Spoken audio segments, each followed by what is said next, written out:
Amen. Sige po, makakaupo na po. Ang sabi, may problema ka ba? Tingnan mo yung katabi mo kung mukhang may problema yan. Parang ayaw niyang tignan. Amen?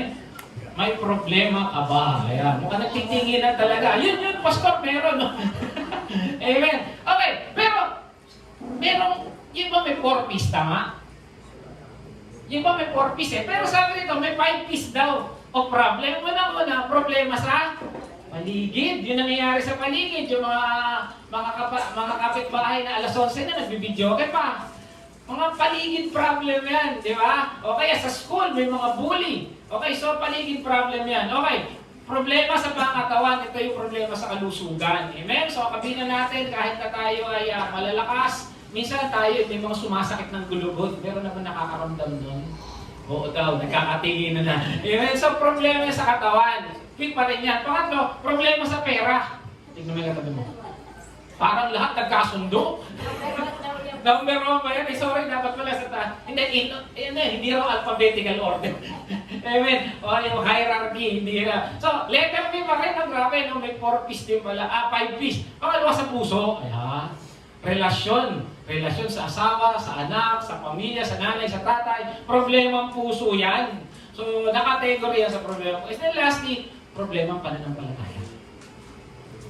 Ito nakakatawa eh. Pag may problema ka sa trabaho, saan ang problema sa trabaho?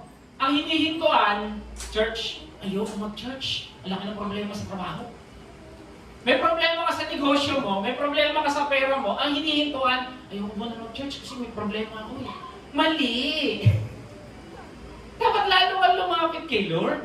Kasi nga may problema ka, di ba? Medyo yun ang pag-aaralan natin. Kaya lang may letter B din eh. May promise ng Diyos. Ano ang promise sa 2 Corinthians 9:8? And God is able to, sabi nga sa Ephesians 1:3 tsaka 1:6, we are blessed. Pinagpala na tayo. Ano sa, hindi lang blessed, yun ang abundantly. Pastor, kasi alam niyo ba, naniniwala ba tayo dyan? Kasi kung hindi tayo naniniwala dyan, sinasabi natin, sinungaling ka Diyos. Nagsasalita ka ng blessed. Ba't ang dami ko problema? Sinungaling ba ang Diyos? Kung meron isang katangian ng Diyos na hindi niya kayang gawin, magsinungaling. Kaya pag sinabi niya, totoo. Ang tanong, bakit hindi nangyayari? Sabi niya, in all things that in times having all that you need, hindi ka magkukulang. You will abound in every good work. Magbibigay ka pa, tutulong ka pa, mamimigay ka pa. Hindi ka lang hindi nagkukulang. You will be a blessing to somebody. Pastor, ba't hindi ko nararanasan? Sinungaling ka. Oops, di pwede yun. May something. Amen? Ano ba sabi sa James 1:7? Every good and perfect gift is from above. So, ibig sabihin, pero galing sa langit. Hindi ka magkatabi mo kung nakatanggap na regalo yan. Amen? Oy, may happy birthday daw dito. Amen? Coming down from the Father. So, lahat ng magagandang bagay, lahat ng meron tayo, galing kay Lord of the heavenly lights who does not change. Pag hindi nagbabago, pag sinabi niya noon, effective pa rin ngayon. Tama hindi? Tama. So kung sinabi ito ng Lord, totoo to. Naniniwala mo tayo dyan? Ang tanong, hindi nagbabago pa nga ako ng Lord sa buhay mo kahit anong mangyari pa. Iwanan ka ng asawa mo, ng anak mo, sa trabaho mo magkasakit ka, promises of the Lord will always be the same. At hindi nagsisinungaling ang Diyos. Ang tanong, sabi nga, bakit hindi natin nararanasan? Kalabitin mo ang katabi mo, nararanasan mo ba? Amen. Parang nagkakatinginan eh. Okay, yan yung pag-aaralan natin. We're always saying that we are in the grace. We live by grace. Pero bakit hindi natin nararanasan? We declare ako ay blessed, hindi ako ma-stress. Pero pag nandiyan si Judith, kinakabahan ako. Pag nandiyan si Bill, nagtatagaw na ako. Amen? Eh baka sabi mo, Lord, abundantly. Eh baka may problema. Baka may something. Tignan natin ha. Medyo kakaiba yung verse natin. Tignan muna natin yung background. Sabi dito, may sinatawag no law of sowing and reaping. Sabi dito, huwag ninyong lilangin yung sarili, hindi maaaring tuyain ng Diyos. Kung ano tinanim ng tao, yun ang kanyang. Pag nagtanim ka ng kabutihan, ano anihin? Pag nagtanim ka ng masama, ano anihin? Pag nagtanim ka ng tumulong ka, ano anihin? Tutulungan ka rin. Merong batas ang Diyos. So kung anong tinatanim mo, yun ang mangyayari sa'yo. Baka hindi ka nagsisipan. Pwede, di ba? Okay, pag-aaralan natin yan. May tinatawag na ganyang batas. Kung anong tinanim, aanin, yung matatanda, sabi pag may sinuksok, may madudukot. Ang tanong, ano tinatanim mo? Pero teka, pagdating sa pagpapala, may kakaiba. Sa kagalakan, may iba. Sabi dito, it's very important to apply the law of sowing and reaping kahit may pinagdadaanan. Ibig sabihin, kahit may problema ka, tumulong ka pa rin. Kahit may problema ka, magbigay ka pa rin. Kahit may problema ka, sumamba ka pa rin. Lagi ko sinasabi to, ang problema, puso. Pero humihinto kay Lord. Tama, hindi? Pastor, di ako makapag-church. Wala akong trabaho. Bakit si Lord kay Lord ka hihinto? Trabaho problema mo, mas lalo ka na dapat lumapit kay Lord eh. Ang problema mo, nag-away kami ng asawa ko, Lord, hindi mo na ako mag-church, hindi mo na ako mag- Bakit si Lord ang tinatalikuran mo? Hindi yung, ayusin ko muna yung problema ng mag-asawa. Hello? Tama, hindi? Diba? Okay, sabi dito, background muna ng Psalms 126. Sabi, the Psalms is titled A Song of Ascent. Sabi dito, in the 7th of the series of 15 songs, for the pilgrims coming to Jerusalem. So ang setting, nung kinanta nila to, nakabalik na sila sa Jerusalem. So nangyari na yung sila inaboy, pinalayas, sila ay dinurog ng mga iba't ibang bansa, pero sa awat biyaya ng Lord, nakabalik na sila sa Israel. So imagine ninyo, halimbawa tayo, napalayas nung panahon ng mga Kastila, tayo pinalayas dito, ginulo. Tapos nagkaroon na sila ng independence, solo na nila ulit. So pag ganun ang setting, masaya ba hindi? Masaya. Kasi bumalik na sila sa kanilang bansang sinilangan. Okay? So, pero tignan nyo, sabi sa ito, hindi ko isa-isa ito. Sabi ito, nang lingapin tayo ni Yahweh at sa Zion na ibinalik. So, ibig sabihin, nandun na sila sa Israel. Ang nangyari kasi sa Isaiah, parang isang panaginip. So, minsan kasi ganito, kahit gaano karami pinagdadaanan mo, pag tapos na yun, tapos na yun. Babalikan mo lang. Ako lagi ko sinasabi ito sa kay Daniel. Sabi ko na, matatapos din yan, bukas pakalawa na, kung hindi ka na naman. Amen? So, ganun lang yun. Sabi niya, lahat tayo ay natuwa, masayang nagsiawit. Ang sabi ng bansang nagbasik sa atin sa paligid, tunay na kailangan ginawa ni Yahweh para sa kanila. Kasi sila'y tinaboy, pinalayas, dinurog yung Israel. Pero ngayon, nandun na naman sila. At anong nangyari sa Israel, di ba? Alam natin hanggang ngayon, pinipilit sila i-conquer, pero hindi sila matatalo. Bakit? Ang Diyos nila totoo. Kanina nga yung pinag-aralan namin mga bata, yung si Elijah. Ilan yung kinalaban ni Elijah sa Mount Carmel? Ilang daang propeta ni Baal? Sa nakakaalala pa?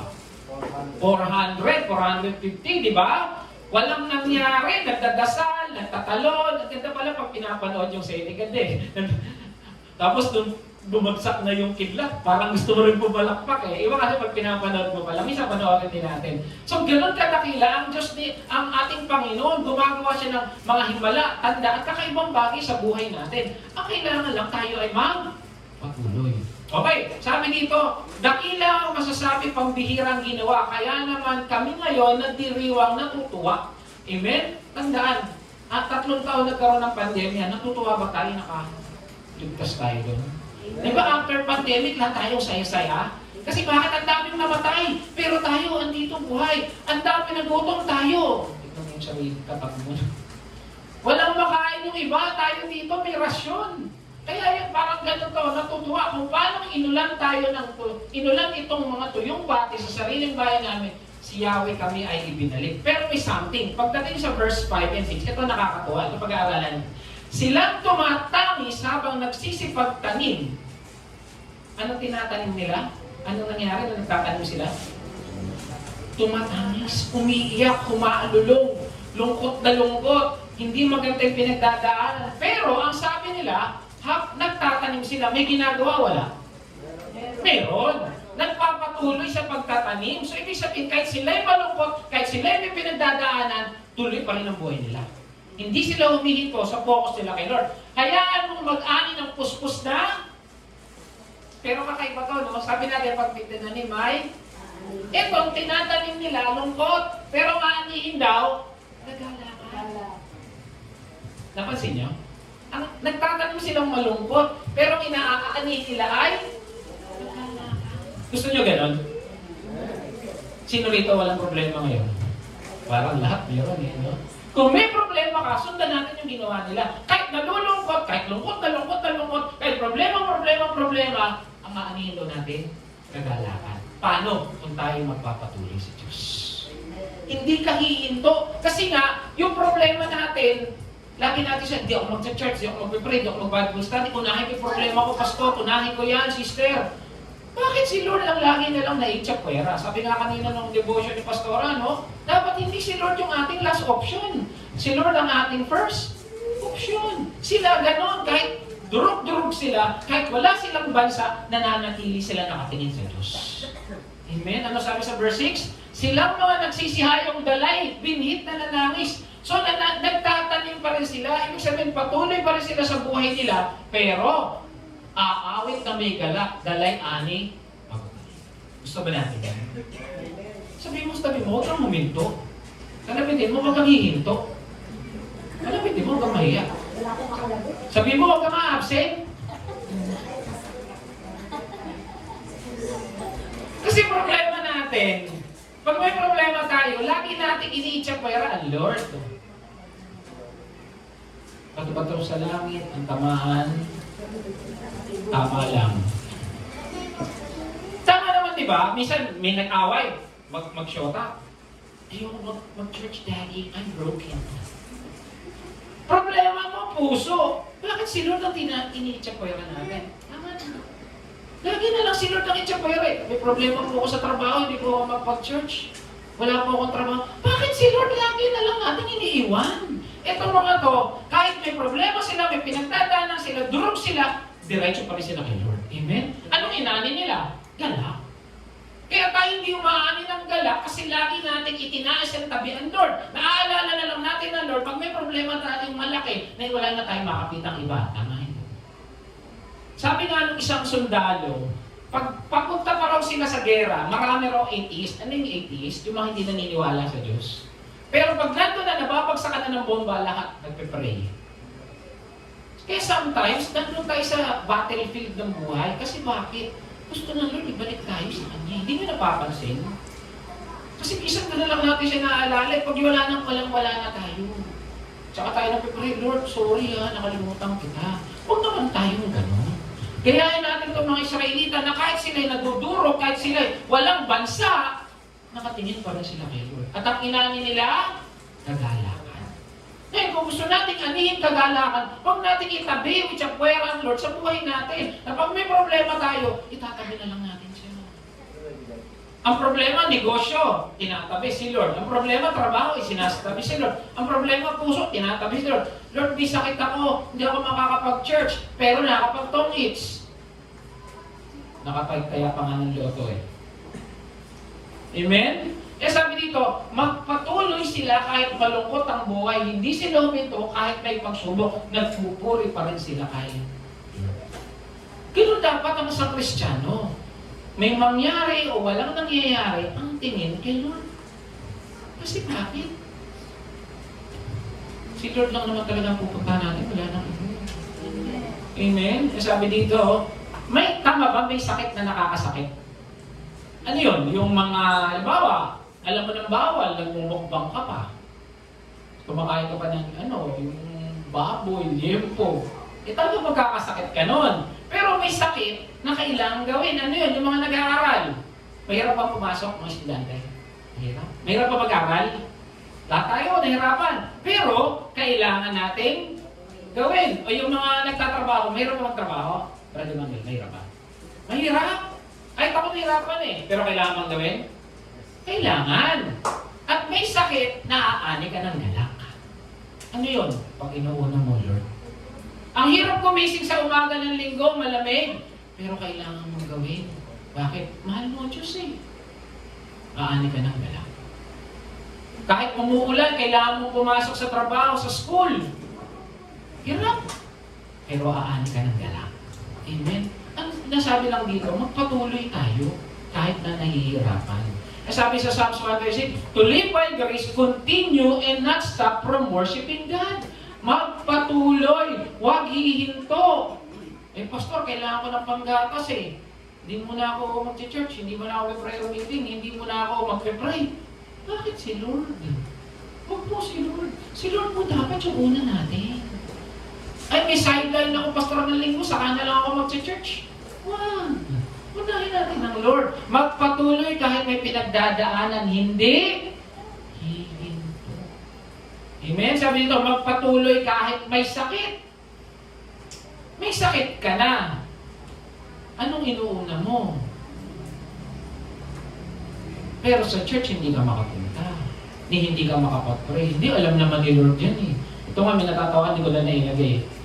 Sabi nung isa, basta ako, hindi ako mag-church. Meron akong, kilala ko naman si Jesus eh. Sabi niya, hindi niya ako pababayan at hindi ko iwan. Sabi ni Diablo, ako rin kilala ko siya. Ano pinagkaiba natin sa Diablo? Nakilala rin ng Diyos. May tiwala pa tayo sa Diyos. Sumasamba pa tayo sa Diyos. Amen? Kaya sabi dito, I will let my tears paralyze my faith. Kahit umiiyak ka na, dapat yung pananampalataya mo mas mataas sa luha mo. Kahit may sakit ka na, talagang nanipinipit ka na sakit, hindi pwedeng i-paralyze yung faith mo. Bakit? Una lagi ang Diyos kahit may pinagdadaanan. Ano sabi pa rito? I will not let my tears immobilize the grace that is in me. Yung ba nakakalimutan mo na yung biyaya ng Diyos, may pag pinagdadaanan ka na.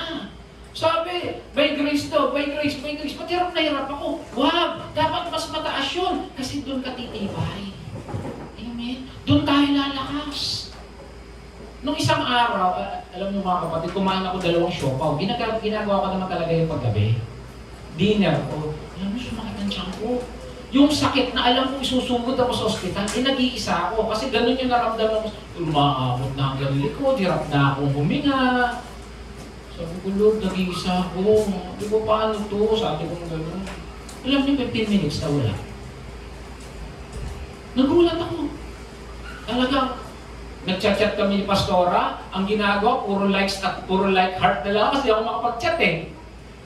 Tapos nagtataka rin, siya ano ba nangyari sa hindi kasi sa atin kasi mag-aalala siya. Mga after 15 minutes, nakapag-chat na ako. Nabuksan ko na yung camera ko. Ano nangyari sa'yo? Saan ka?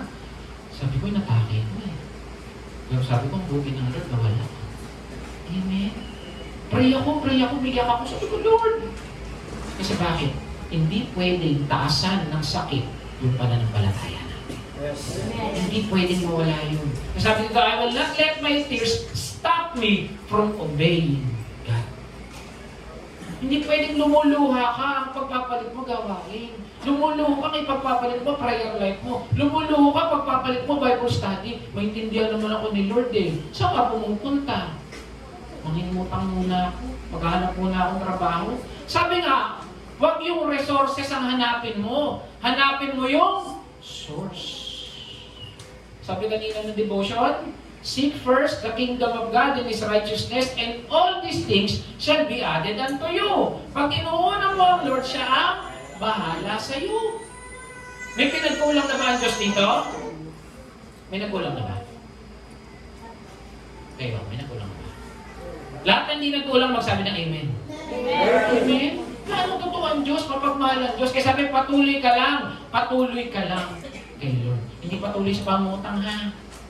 Hindi patuloy. Umiiyak, okay lang yun. Pero patuloy ka pa rin kay Lord. Amen? How to live by grace? Pabilisan. Sabi nyo, tandaan. Okay. Pag nasa biyaya ka, hindi ito dahil sa galing mo. Sabi dito, pag nasa biyaya, si Lord ang source ng lahat. Hindi tayo. Ang gagawin lang natin, magpapatuloy lang tayo. Tama ba? Ang biyaya kasi, nakasentro sa kabutihan ng Diyos, hindi sa kaya natin gawin. Kahit anong galing mo, kung wala ang biyaya ng Diyos sa'yo, sasadsad tayo. Kaya doon tayo tumingin sa biyaya ng Diyos, siya ang may lalang ng lahat na nandito ngayon. Amen?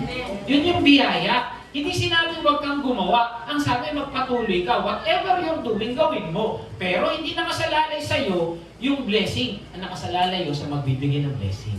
Amen? Kaya sabi ko na, abide. Dapat pag ikaw may pinagdadaanan, tuloy ka pa rin. Sabi sa 1 John 3:18, Dear children, let us not love with words or speech, but with the action and truth.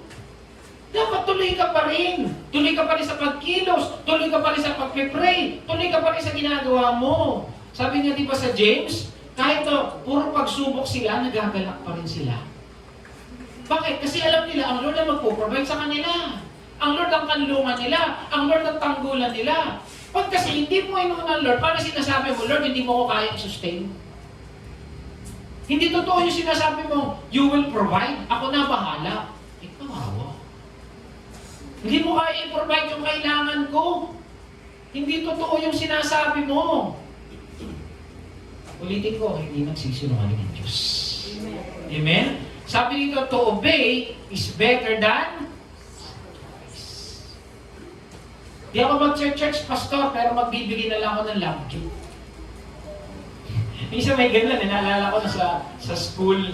Di ba yung pinapatawag yung mga teacher sa PTA? Alam niyo yun? Sabihin mo na, hindi ako makapunta, magdodonate na lang ako ng 2 ventilador. Hindi school to. Sabi din ni Lord, to obey is better than sacrifice. The best form of obedience is abiding. Yung lumalakad ka kasama ang Diyos, yung nagpapatuloy ka kasama ang Diyos, yung kahit anong mangyari sa'yo, ang Lord ang kasama mo. Amen? Hindi tayo hihinto. Sabi ko sa John 15:4, remain in me and also remain in you. No branch can bear fruit. Ayan ang liwanag.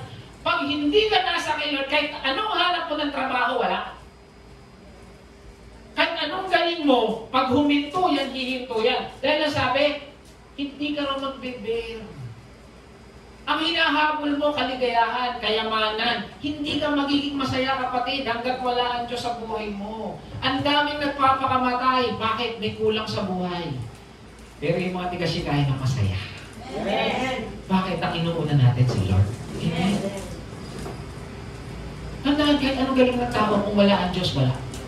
Kaya sabi, neither can you bear fruit unless you remain. Ano sikreto ng buhay? Manatili sa Diyos. Huwag mong ipagpalit ang Diyos sa isang sideline, nakikita ka ng 500. Huwag mong ipagpalit ang Diyos sa kikita ka ng 1,000. Ay, bilis, 2.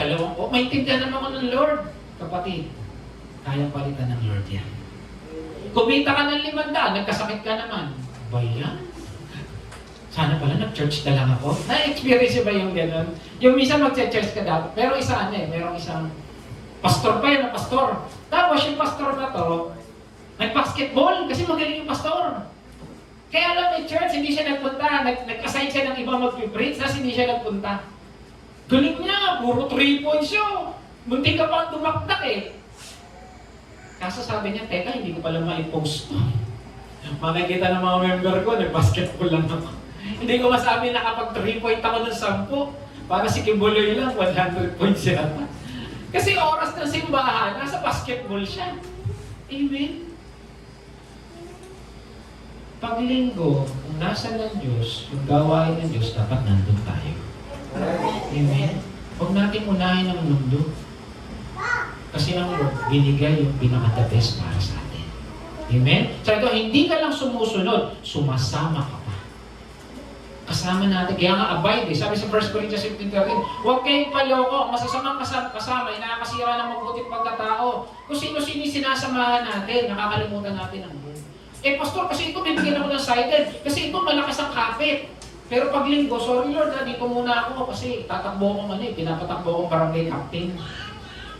Kapatid, hindi ka magiging matagumpay. Kasi iniwan mo ang Lord. Amen? Sabi ko, dapat si Lord ang kasama natin. To live by grace is abiding in Christ. Una dapat ang Lord sa buhay. Una dapat ang Lord sa bahay. Una ang Lord sa trabaho. Una ang Lord sa eskwela. Una ang Lord kahit may pinagdadaanan. Amen? Una ang Lord kahit may problema. Una ang Lord kahit may sakit. Pero talaga, hindi ka na makalakad. Maintindihan ka talaga ng Lord. Pero kung kaya mong pumunta kung saan-saan, dapat kaya mong pumunta ng simbahan. Amen? Parang yung isang kasamahan namin, hindi pumasok. Kasi may sakit. Pero, nung nagkaroon siya ng parang argument doon sa isang kasamahan namin, biglang dumating. Sabi ko, sinilip ka. Eh kasi sir, ganyan eh. Sana hindi ka na nagsiklip, kaya mo naman pala. Sayang lang yung araw mo. Amen? Uunahin ng Lord. Mamuhay kasama kay Lord, hindi ka hihinto. Amen? Pangalawa, confess. Dapat kung nasa biyaya tayo, lagi mo sinasabi, nasa biyaya tayo. Hindi yung pag-isip mo sa umaga, sinasabi mo, maaga na naman, problema na naman. Saan kayo kakainin namin? Saan kayo ganun? Ang laki ng problema, kukulit ng mga anak ko, asawa ko, batugan. Ganun ba sinasabi natin pagkagising sa umaga? Sige, sample, ano sinasabi niyo pagkagising sa umaga? Praise the Lord. Iba, ano, iba. Thank you, Lord. Iba. Wala na, yun lang. Praise the Lord. Thank you, Lord. Ano ba, iba? Ha? Ako ay blessed. Charito. Ayan, si Brother Manuel, ano siya sabi mo? All is well. Kala ko sinasabi mo, I love you kay sister. Amen? Yung ano, kayo, pagkagising, ano sinasabi? Ha? Wala pandesal. Dapat yung confess, something good. Kanina natawa ako eh. Kasi nakatulog ako gabi 11, talagang gusto, nanood ako ng gilas, talo, nakakainayan. Eh nag-alarm ako. Nagulat ako kasi alas 4 gising ko, eh nakalagay sa alarm ko, gising na pogi. Nagkagising na pogi, ay link ko nga pala ngayon. Buti na lang maganda yung nakalagay. Tapos sabi ko na, ako ay charito, yung laging bunga ako. Tapos pag nagtutufresh na ako, pogi mo talaga. Buti hindi nagkakaroon sa lamin. Pero pinapanindigan ko yun. Amen? Sabi na, to live by grace, confess and declare that you're under grace. Hindi sinasabi, puro problema na lang, puro may sakit na lang, puro kulang na lang. Dapat sinasabi mo, all is well. Charito ako, I'm blessed and highly favored. Ako ay biyayang pagpapala. Yun yung sinasabi mo. Kasi napakamakapangyarihan ng salita. Lagi natin ito pag-aaralan dito. Unless na matuto tayong i-declare, hindi mangyayari. Ay, ano pala to? Ligot claim it. Hindi, may mga verse eh. Sabi ko, death and life is in the power of ang linaw. And those who love it shall eat his fruit. Ano gusto? Mamatayan o buhay?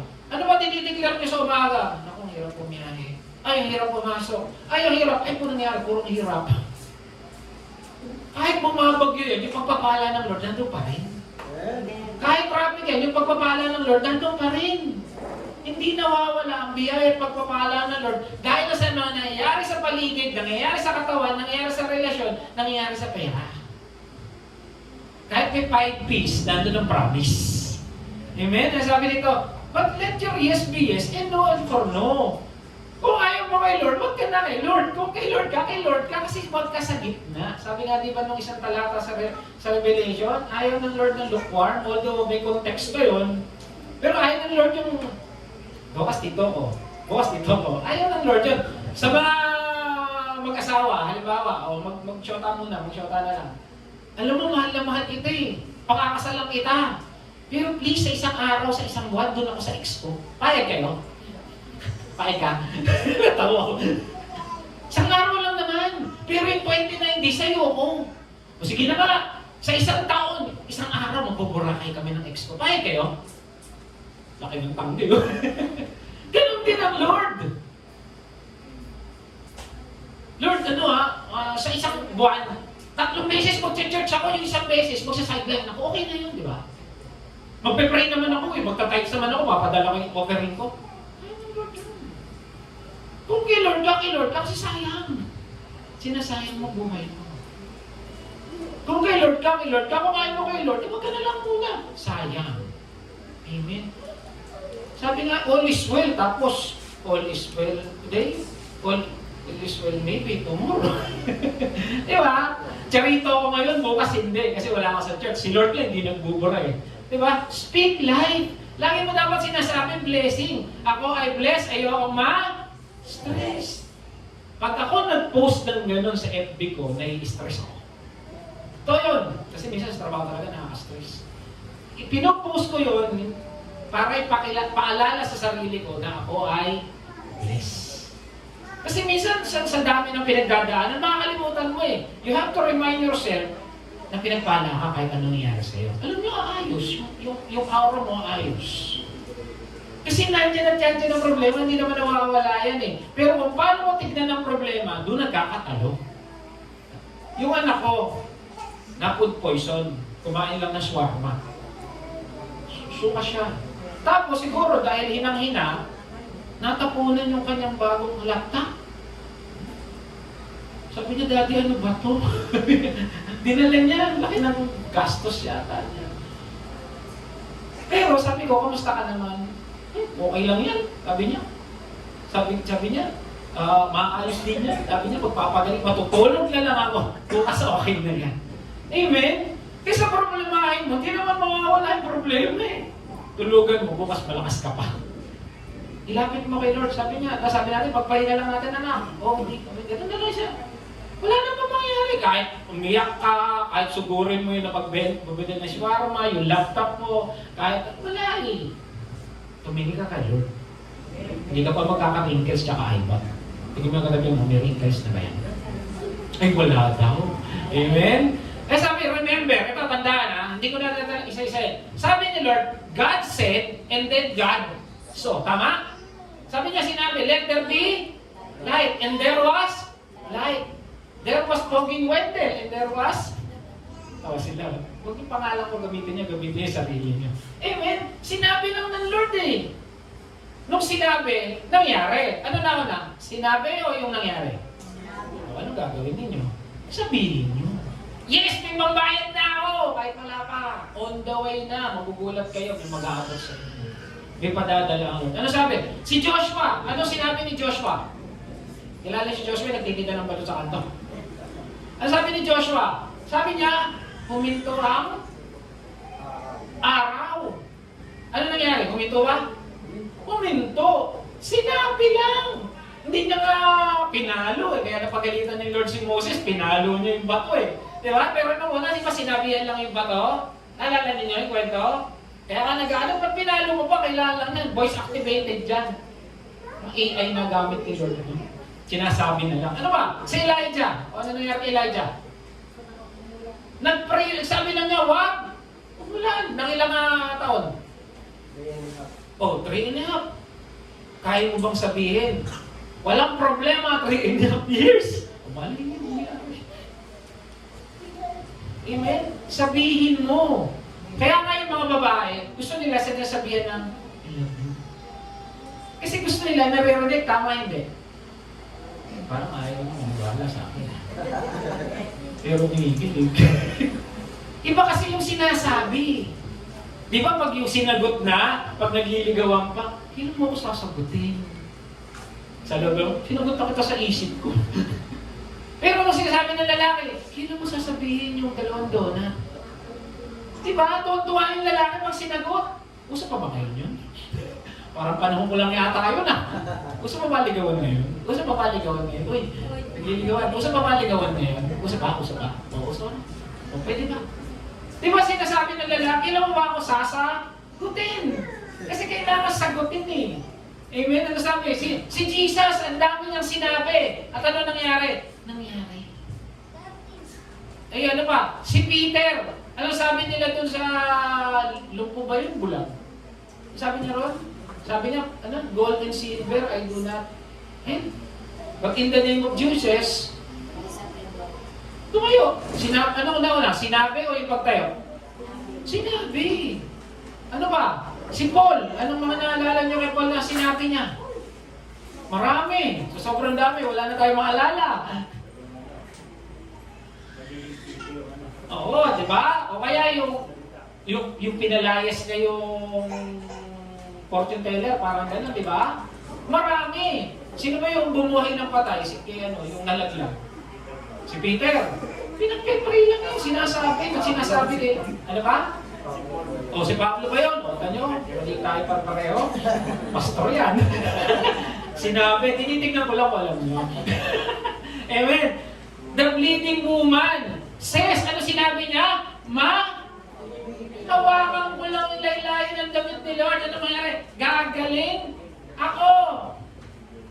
Lahat ng mga to sinabi. Ang tanong, ikaw, ano sinasabi mo?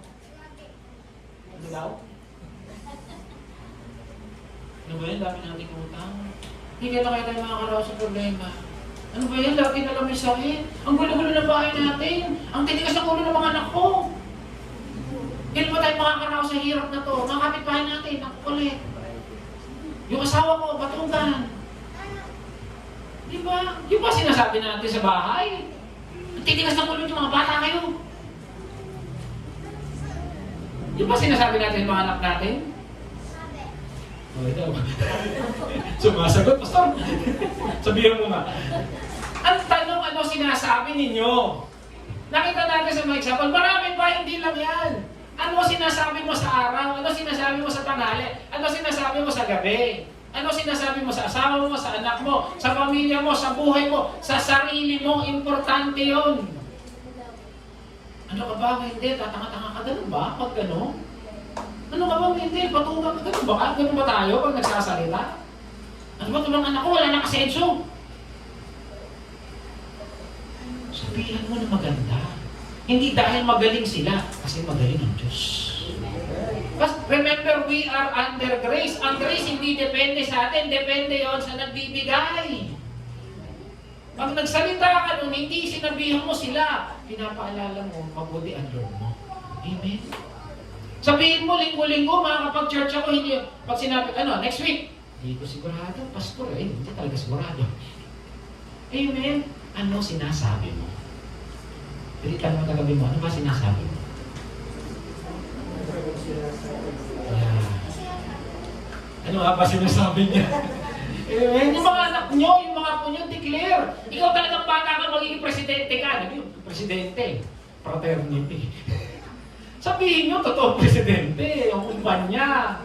Amen? Sabi nga, be specific. Mag-specific ka. Di ba? Ilang sasakyan nyo? 2 door, 4 door. 4 door, binigyan pinto. Dapat may sasakyan. Di ba? Dapat specific. Anong klaseng bahay? Nagkaroong bahay, posporo. Di, pastor, gusto ko magkaroon ng bahay. Ay, ang bahay, kalapate. Be specific sa sinasabi. Amen? Ano sinasabi? Wala natin napapaalala. Bakit? Hindi dahil dinideclare natin, name it, claim it. No. Because we know that the God we serve is the God of grace. He is the Father of grace. And Jesus is grace Himself. Yun ang biyaya. Hindi tayo magaling. Magaling ang Lord. Amen. Sino rito naniniwala magaling ang Lord? Magsabi ng Amen. Sino rito naniniwala kaya ni Lord ibigay yung pinapag-pray natin? Magsabi ng Amen. O kaya mami, isulat nyo na hanggat maaga. Yung akala nyo imposible, pero kay Lord walang imposible. Dahil kami, napatunayan namin, sa totoo lang mga kapatid, sinulat talaga ni Pastora, gusto niya mag-Canada this year. Sinabi niya yun. For some reason, magaling ang Lord. Magkahiwalay kami ngayon. Ako hindi ko sinulat yun eh. Iba sinulat ko yata. Iba yata pinag-pray. Iba pinag-pray ko. Amen? Ano yung faith mo? Ano yung nasa puso mo? Declare it. Declare it. Naalala nyo, pinag-pray lang natin yung church doon? Ngayon, 3 taon na. Kaya alam ko ang pupuno ito. Amen? Kahit sinong pastor ang tumayo dito, padadamihin ng Lord at paliwari. Bakit? May grace. Magaling mo. Amen? Pangatlo, magpasalamat ka. Ito lagi nakakalimutan natin, magpasalamat sa Diyos. Ano sabi sa Psalms? Sabi dito, I will give thanks to you, Lord, with all my heart. I will tell of your wonderful deeds. Lagi mo ipaalala sa sarili mo yung mga ginawa sa yung bagay ng Lord. May mga ginawa na ba ang Lord sa buhay natin? Ipaalala mo nung minsan nung tingnan ka ng magulang, may dumating. Nung nakasakit ka, nakaratay ka, bigla kang gumaling. Yung mga anak mo, kala mo talagang mapaparewara, pero maayos sila. Amen? Paalala mo sa sarili mo yung kabutihan ng Lord. At lagi natin tandaan, kung ilang taon na tayo, yun yung taon, yun yung buwan, yun yung araw, yun yung linggo, yun yung oras, yung minuto, segundo, na iniingatan tayo ng Lord. Lagi natin paalala sa sarili natin yan. Kagaya ko, 35 years old na ako. Amen! Praise the Lord, the time machine. Praise the Lord, bigyan ng jacket yan. Size mo. Amen, di ba? Baka bigyan ko ng jacket yan. Amen, di ba? Tinideclare yun. Ang pinagpapasalamatan yun. Amen? Give thanks. Sabi sa Psalms 106, praise to the Lord. Give thanks to the Lord for He is good. His love endures forever. Okay, FYI. Hindi ko na ilagay. Ang Book of Psalms mula Psalms 2 hanggang 145, 142, dumadaan sila sa pagsubok. Nung sinulat nila yan. Pero puro give thanks. Mga nagsulat yan, iba-iba. Karamihan si David. Si David, sumulat siya dyan nung siya nagtatampo kay Saul. Pero sa kanya, ang buti ng Lord, biro mo, hinahabol ka ng sibat, ng saksak, gusto kang patayin. Pero sa kanya, mabuti ang Lord, nagpapasalamat na siya. Ano nangyari? Naging hari siya. Ano ba yung tingin mo kay Lord sa puso mo? Ganyan lang ba siya kaliit? O malaki siya sa problema? Amen? Kasi kung anong tingin mo sa Diyos, ganun ka lang magpasalamat eh. Ganun ka lang manampalataya. Pero kung ang tingin mo sa Lord, napakalaki at kaya ibigay lahat ng pinagpipray natin na kaya niyang ayusin lahat, Diyos yun. Pero kung ganyan kaliit, hindi Diyos yun. Langgam lang yun. Ang tanong, ano tingin mo kay Lord? Na kaya mo kasalanan? Philippians 4:6-7, in-exegete natin ito, no? Napakaganda. Sabi, doon sa YouTube channel natin, ito pinakamaraming views. 5,000 na yata mahigit. Yung Philippians 4:6-7. Ibig sabihin, ang daming tao may worry. Ano sabi niyan? Do not be anxious or do not worry about anything. Huwag kang mabahala sa kahit anong bagay. Kasama ba sakit? Kasama ba ang pagkukulang o yung babayarin? Kasama ba relasyon o kasama yung mga anak natin kung makakatapos? Sabi sa lahat ng bagay. But in every situation, pray and petition. Ilapit mo na ikiniklaim mo na magpasalamat ka. Sabi ni Pablo sa mga tiga-Pilipos, pag-pray mo, ilapit mo kay Lord, tapos magpasalamat ka na. Kaya nagpapasalamat. Pag binigay, o hindi pa nakukuha, hindi pa lagi pag nagpapasalamat. Pag nakuha niya. Pero siya, hindi pa nakukuha, nagpasalamat na. Ano ibig sabihin ni Pablo? On the way na. Amen? Kaya pasalamatan mo na yan. Present your request to God. Hindi sa kapitbahay, hindi sa kilala mong mayaman. May problema ka sa trabaho, huwag ka lumapit kung kanino, lapitan mo yung Diyos. At magpasalamat ka na, Lord, salamat, may trabaho na ako.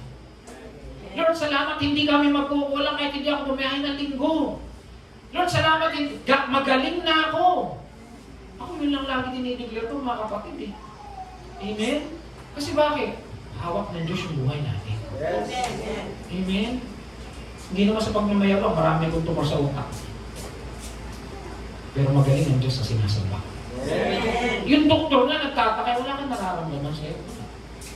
Minsan masakit, minsan lang. Kasi sila mismo nagtataka eh. Sabi ko, bakit? Magaling yung Lord ko eh. Amen? Ikaw ba magaling yung Lord mo? Amen. Depende yun, dapat tingin mo kay Lord. Kaya sabi dito, and the peace of God, which transcends all understanding, will guard your heart and mind in Christ Jesus. Pag nagpasalamat ka na, nilapit mo na kay Lord, dapat makakaramdam ka na ng kapayapaan. Pero pag nilapit mo kay Lord yan at para sa tingin mo kulang, baka kulang pa yung paglapit mo. Pag ganun, tuhurin mo na yan. Alam mo yung tuhurin? Iluhod mo na kay Lord yan. Lumuluhod ba tayo kay Lord? Umiiyak ba tayo kay Lord? Baka kung di kanina tayo umiiyak. Sige na po, tangin mo na ako. Yung isang dalaga, sabi, basta may motor tsaka magpera, okay na ako. Pwede ka na maging boyfriend yun. Direto, Bombay ayaw. Natawa kayo bigla, ano? Parang siguro kayo kilalang Bombay. Walang tawad niyo, yun yun. Tsaka dapat yung prayer natin talagang specific. Tsaka minsan, hindi lang pala prayer na sinagot, na sinagot yung blessing. Minsan, may prayer din pala na hindi sinasagot blessing. Bakit? Protection pala ng Lord sa atin yan. Meron nagpe-pray, gusto niya mag-abroad. Napunta siya ng Hong Kong. Nung pagdating siya ng Hong Kong, napariwara siya. Minsan, dapat yung pag-pray natin, Lord, kung will mo ito, masunod. Kasi pag will ng Lord dyan, mangyayari yan, mabuti at maayos yan. Amen? So let the will of God happen sa buhay natin. Amen? Kaya sabi, matutong mag-pasalamat. Kalamitin mo yung katabi mo, sabi mo, nagpasalamat ka na ba? Pati yung mga bata, turuan na natin mag-thank you. Amen? Kasi bakit? Napakasarap naman, di ba yung mga bata, pag binigyan mo yung anak mo, anak, o ano mo to, mga school supplies mo, mama, thank you. Di ba masarap yun sa pakiramdam? Dapat tinuturuan na natin sila na matutong mag-thank you. Kasi lalaki nila. Hindi pag binigyan mo, kanina lang. Wala lang. Oh, hindi ka pala nag-thank you. Responsibilidad mo to eh. Dapat matuto tayo mag-thank you. Wala tayo magpasalamat. Kasi ang Lord gusto niya nagpapasalamat tayo. Amen? Tandaan, nakikita ng anak sa magulang yun ang ginagawa nila. Kaya dapat tayo mismo marunong magpasalamat. Amen? Tandaan, may multiplication pag nagpapasalamat. Naalala niyo si Jesus? Ilang tinapay yung pinag-pray? Ilang isda? Ilan yung napakain? 5,000 daw. Pero sabi, mga 15,000 daw yun kasi hindi sinulat ang babae nila. So, 5 loaves of bread and 2 fish. Ang sabi, sardinas lang daw yun. Kasi sino ba yung kinuhanan? Pagkain ng bata. So, skyflakes lang yun, tsaka sardinas. Dumami. Bakit? Nagpasalamat. Ano ba? Naging complete sa pagpapasalamat. Naalala niyo yung 10 ketongin? Yung isa nagpasalamat, naging kumpleto siya. Yung iba gumaling lang. Sabi ng Lord, you are so ginamit, full. Ibig sabihin, naging kumpleto siya. Hindi natin lang paano naging kumpleto.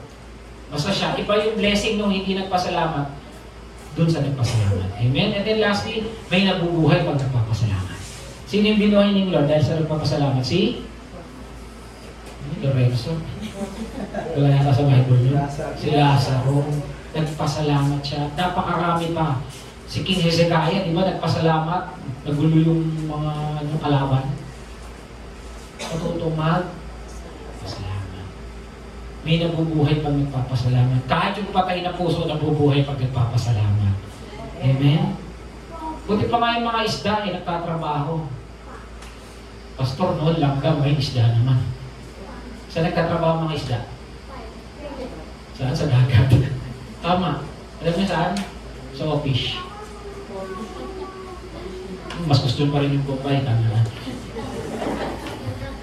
Actually, bye. Grace, number 1. Ano mo muna? May kila naman tayo.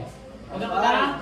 Abay, dapat nasa kay Lord ka rin. Hindi humihinto kahit may pagsubok. Hindi humihinto kahit may sakit. Hindi humihinto kahit may pagkukulang. Nandun pa rin tayo sa gawain. Amen? Kasi bakit? Sa puso natin, una ang Diyos, hindi yung kakulangan natin. Amen? Sa puso natin, hindi yung una yung sakit, hindi una yung karamdaman. Ang una ang Lord sa kulang natin. Amen?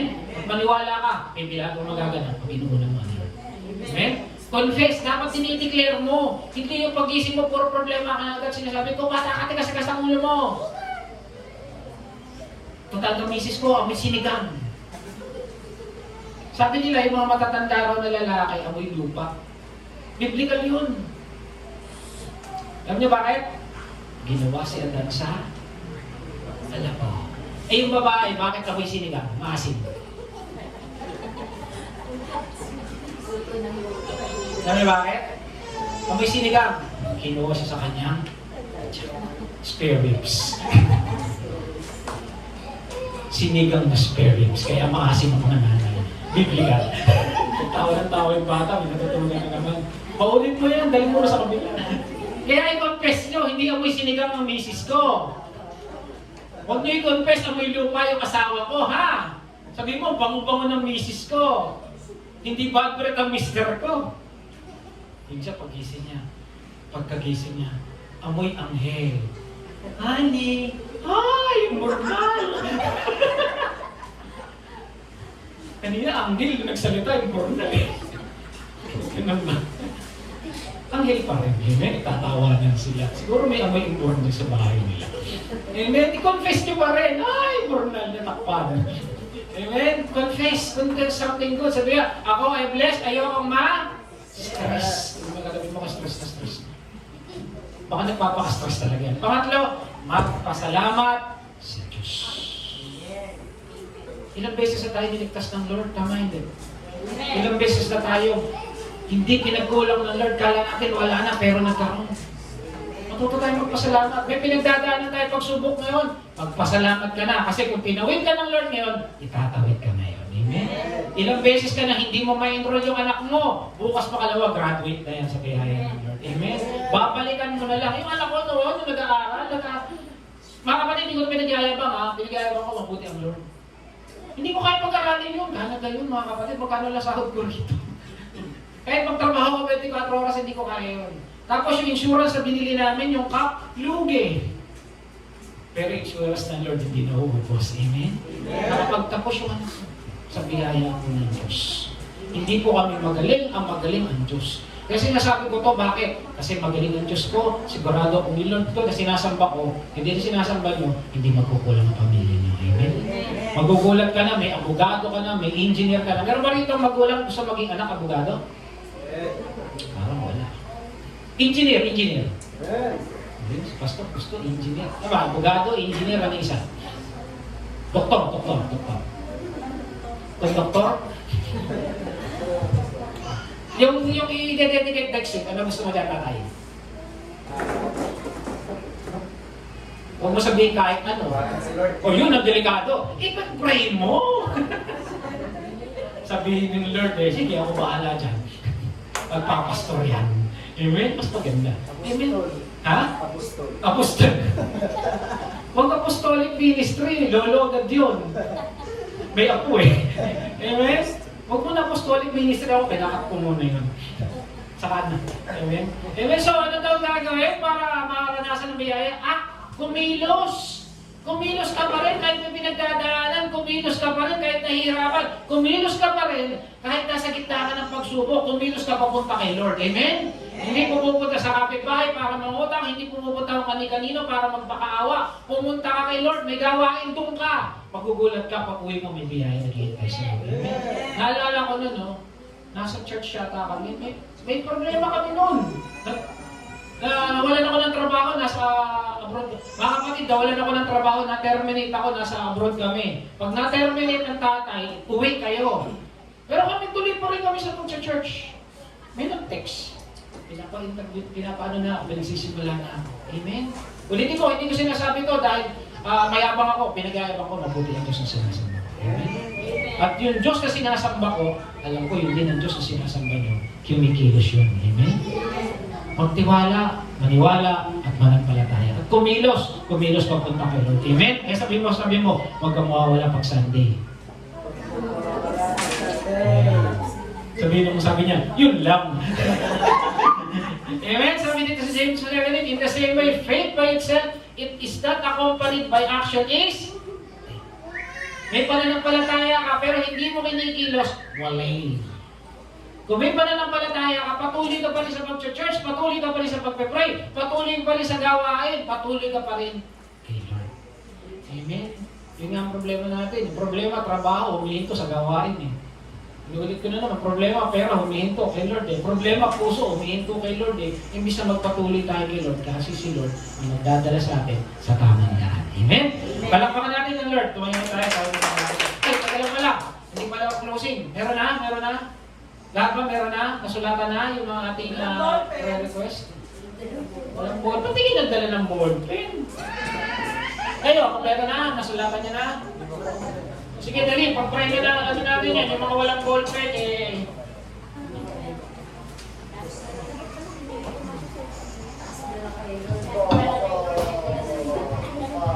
Pag invisible, baka mag-invisible yung sagot. Sabi ng Lord, be specific na lang. Sino ba yung mga walang ballpen? Isa. Ito, balik nyo. Tapos ikaw si Sir, wala. Meron na. Sige, sulat muna kayo. Bigyan ko kayo ng mga 5 minutes. Sulat na muna. Sulat na. Sulat natin. Sulat nyo yung mga tingin nyo imposible. Huwag yung kaya nyo. Kasi pag kaya nyo, huwag nyo na pag-pray. Kaya nyo pala eh. Pag-pray nyo yung tingin nyo imposible. Kasi yung Lord na sinasamba natin walang imposible. Amen? Sulat nyo yung tingin nyo ano. Pag sinulat nyo dyan, ibig sabihin yung pananampalataya. Pag sulat pa lang, nakikita na. Kasi masaya, Lord, thank you. Mas maganda ka, sulat mo dyan, Lord, thank you. Sinagot mo na. Sige. Kasi sabi, without faith, it is impossible to please God.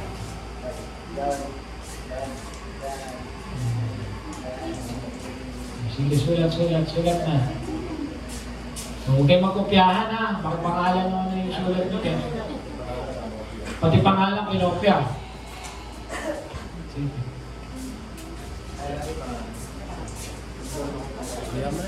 Patay ka ba ito? Di ka? Patay na.